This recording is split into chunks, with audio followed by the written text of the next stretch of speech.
ফাঁসিতে ঝুলিয়ে ফিলিস্তিনিদের মৃত্যুদণ্ড কার্যকর করবে ইসরায়েল। ৩০ মার্চ সংশ্লিষ্ট আইন পাশ হয়েছে ইসরায়েল পার্লামেন্টে। পার্লামেন্ট ক্নেসেটের ১২০ জন সদস্যদের মধ্যে ৬২ জনের সমর্থন পেয়ে প্রস্তাবিত আইনটি পাশ হয়। এর মধ্যে দিয়ে ডানপন্থী মিত্রদের দেওয়া প্রতিশ্রুতি পূরণ করেছেন প্রধানমন্ত্রী বেনিয়ামিন নেতানিয়াহু।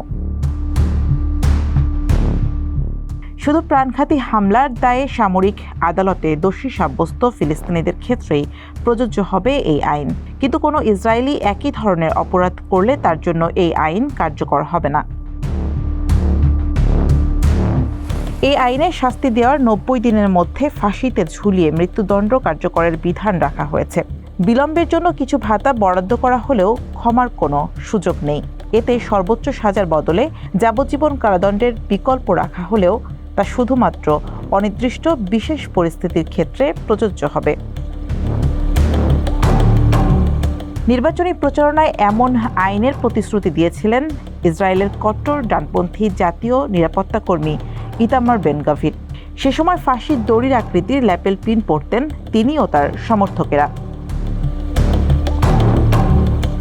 আইনটি পাশ হওয়ার পর পার্লামেন্টে বেন গাভির বলেন, আজ হত্যাকারীদের জন্য ন্যায় বিচারের একটি দিন, শত্রুদের জন্য প্রতিরোধের একটি দিন। যে সন্ত্রাস বেছে নেয় সে মৃত্যু বেছে নেয়। মৃত্যুদণ্ডের বিধান ১৯৫৪ সালে বিলুপ্ত করেছিল ইসরায়েল।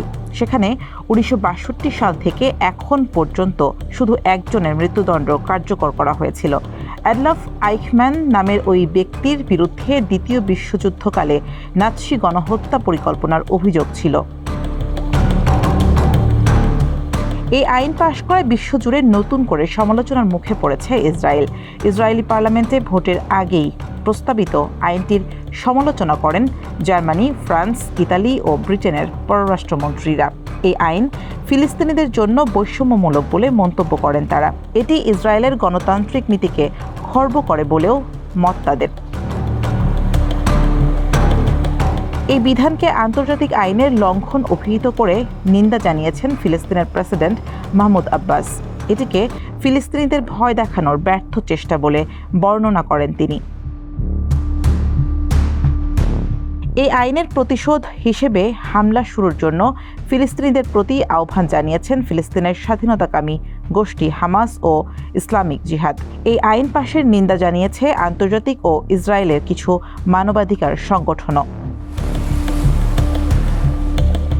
জাতিসংঘের একদল বিশেষজ্ঞ বলেন, এই আইনে সন্ত্রাসবাদীর সংজ্ঞা পরিষ্কার নয়। সত্যিকারভাবে সন্ত্রাসী না এমন লোকজনও এই আইনের ধারায় মৃত্যুদণ্ডে দণ্ডিত হতে পারেন।